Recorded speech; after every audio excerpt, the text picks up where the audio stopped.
In April 1979, I picked up a copy of the Reader's Digest, and there I read, for $100 million, the World Health Organization had eradicated smallpox. So this caused me to start to think, perhaps for something like that sort of money, we could do something similar. So on arrival back, I telephoned Dr. John Sever.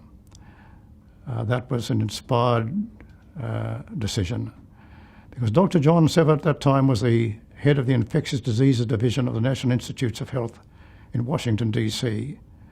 I knew him, he was one of my district governors. I knew what his abilities were, and I knew we'd get the answer from him. So I phoned him up and I said, John, I told him what had happened.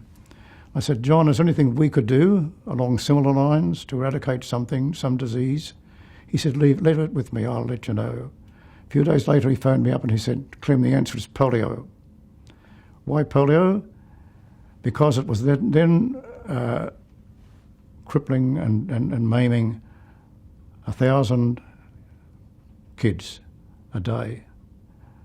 But it was preventable, and there was an vaccine, and it could be administered by people other than trained medical person. And we had 850,000 of them scattered around the world in 40,000 communities, every country of the world. So we didn't need medical people, we could do it ourselves. So that was the basis upon which we decided to embark upon the polio immunization program. So this was May 1979. I was getting near the end of my term as president. So I spoke to John and I said, John, would you talk to the incoming president and his board and tell them what the possibilities are to eradicate polio, which he did.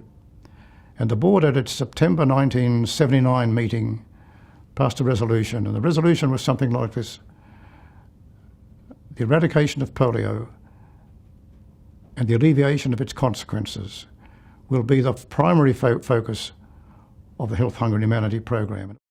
We sent the General Secretary to talk to WHO about the possibility of joining with them in their immunisation program against the 6 communicable diseases.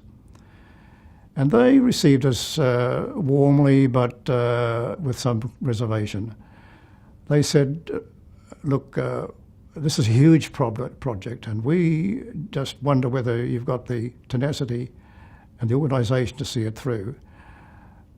But when we raised $247 million against their target of $120 million, I think they were convinced. One of the enduring benefits of the polio eradication program is that it demonstrated that governments can't do it on their own. We had the manpower, but which they didn't have. It also showed that NGOs such as Rotary cannot do it on their own. We didn't have the funds. It was the partnership between government and NGOs which made it possible. Rotary takes ordinary men and gives them extraordinary opportunities to do more with their lives than they'd ever dreamed possible. And that's applied to me, and it's applied to the thousands and thousands of people who've been active through the polio immunisation program. People who suddenly had a reason to be involved heavily, had a target. I'll always feel grateful too that 64 or 65 years ago, when a group of men came to this little town of Nambour where I lived and decided to form a Rotary club, they decided to invite me into the membership.